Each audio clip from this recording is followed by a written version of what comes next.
Thank you, Senator Ayala, for the kind introduction. Certainly appreciate that. For my remarks today, I'd like to share with you a little bit about my journey at EPA and then explain how the agency fits into President Trump's goal of energy independence and providing clean, affordable, and reliable energy for all Americans. I was humbled and grateful when President Trump gave me the opportunity to lead the EPA, the very agency where I did begin my career back in 1991 as an employee in the Pollution Prevention and Toxics Office, as a career employee at the agency. When President Trump called me and asked me to take over at the agency, he asked me to continue to clean up the air, continue to clean up the water, and continue to deregulate in order to create more jobs for the American people. He knows that we can do all three. I know that we can do all three, and I think you all would agree with me that we can do all three. I came to the EPA because I care about the environment. I believe in the agency, and I believe in its mission of protecting public health and the environment. I'm often asked what it's like being a Republican and working with EPA's career employees. And I tell folks that I think they're the most dedicated of all the federal career employees in the federal government because they come to the EPA because they want to do something on behalf of the environment. After my time at the agency, I did move on to Congress, where I worked for many years on the Senate Environment and Public Works Committee, and I believe that that time prepared me well for my current position. Through these experiences, I've developed an appreciation for the need to both protect the environment and public health and support domestic energy production and economic growth. I do not believe that the two goals are mutually exclusive. I do not believe that we must choose between protecting the environment or growing the economy. In fact, I would argue that the U.S. is a global leader in environmental stewardship. Let me give you a few statistics to back that up. First, from 1970 to 2017, total emissions of the 6 criteria air pollutants established under the Clean Air Act have dropped 73%, while the economy has grown over 260%. Has anybody heard that statistic? We put out a big press announcement in July announcing this. I don't think it was covered that much in the media, and I don't think most Americans understand or realize the fact that air quality has improved since the 1970s. Again, 73% reduction across the board in the 6 criteria air pollutants. A closer look at the recent progress shows that the average concentrations of the 6 criteria air pollutants decreased significantly across our nation since 1990, when we had the 1990 Clean Air Act amendments. Since 1990, sulfur dioxide is down 88%, lead down 80%, carbon monoxide 77%, nitrogen dioxide, or NOx, down 56%, fine particulate matter down 40%, coarse particulate matter down 34%, and ground level ozone down 22%. I see some people in the media here today, and I really hope you help us get this good news out. Americans need to know this. These types of reductions in any other social ill, such as crime, disease, or drug addiction, would lead the evening news every evening, the fact that we've gotten the 73% reduction.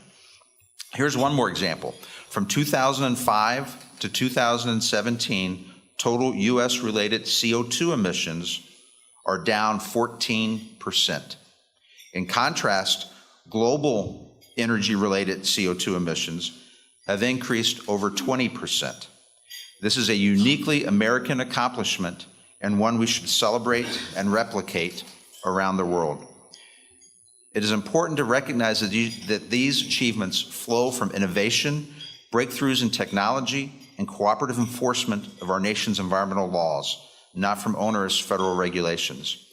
America is a global leader in energy production and CO2 reductions by operating within the law, respecting the role of states, and allowing the genius of the private sector to do what it does best. These principles, rooted deep in our system of government, have been our guiding light. We should not deviate from them now. Each of us in this room has the same goal. We all want clean, affordable, and reliable energy.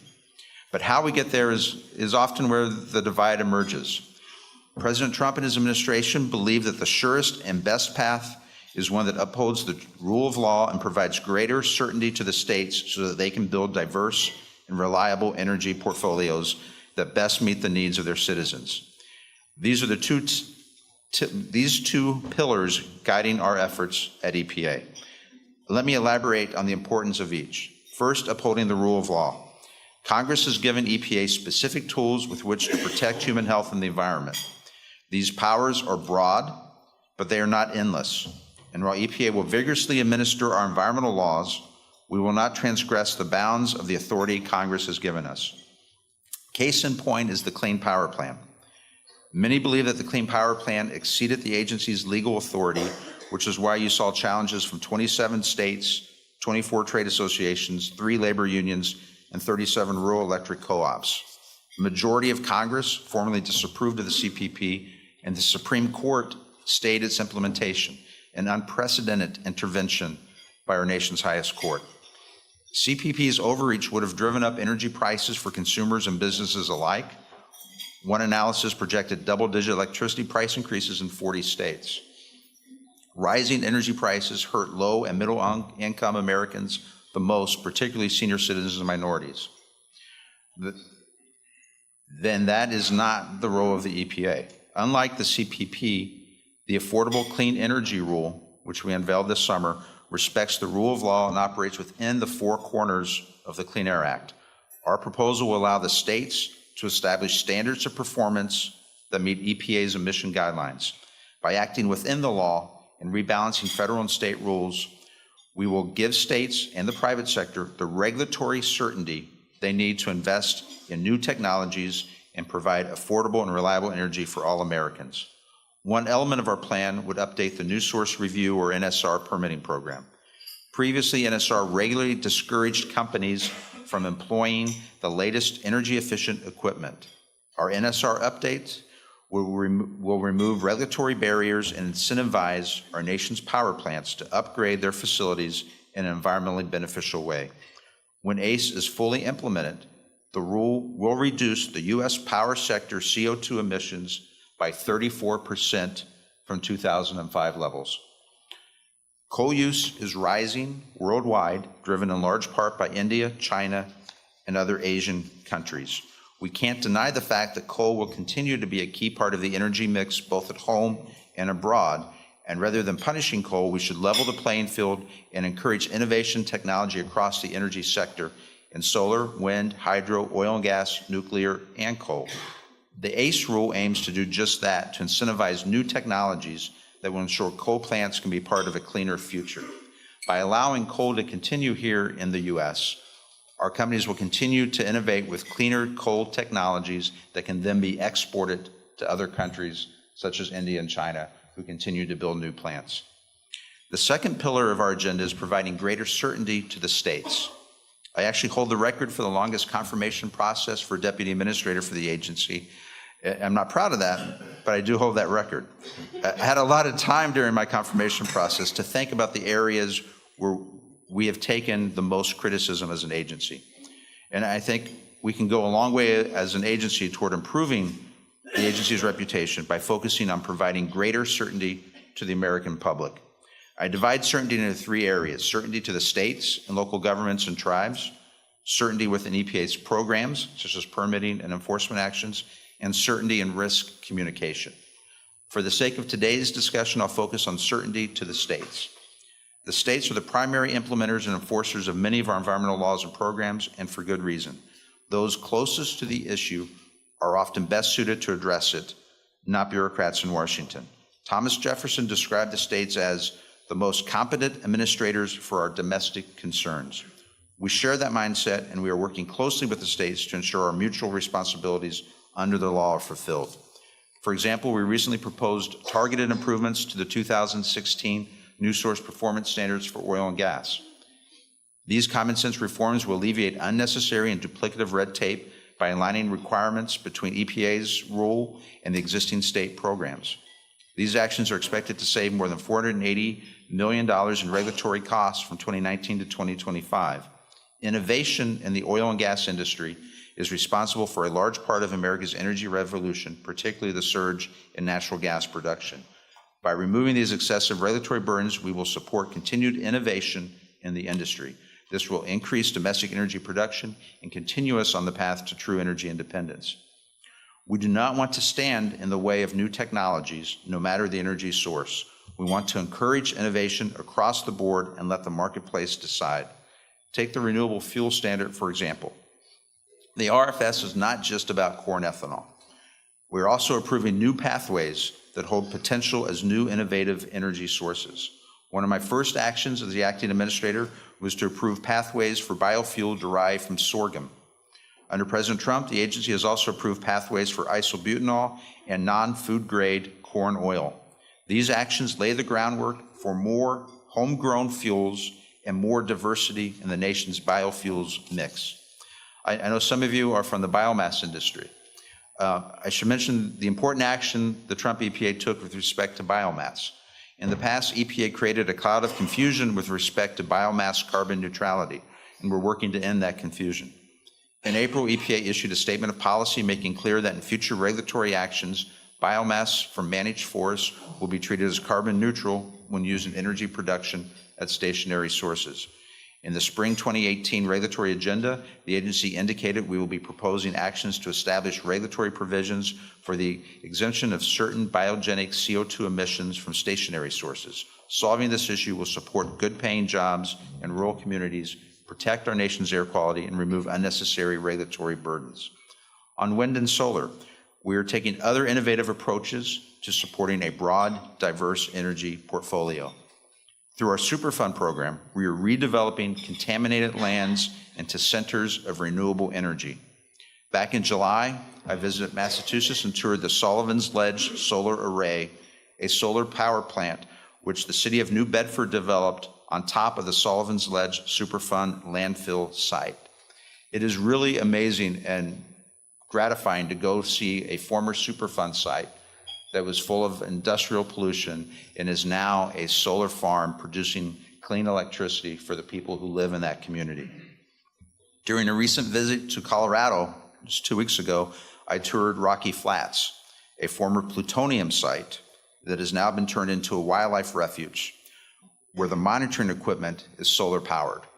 The wildlife refuge just opened to the public last week. If you picture a donut, the plutonium production was in the center of the donut, and the wildlife refuge encircles the entire former plutonium site, which is fenced off. We needed monitoring equipment at the site to monitor the groundwater continuously, and decided that the best way of providing that continuous electricity for that site in the middle of a wildlife refuge was solar panels connected to the monitoring equipment.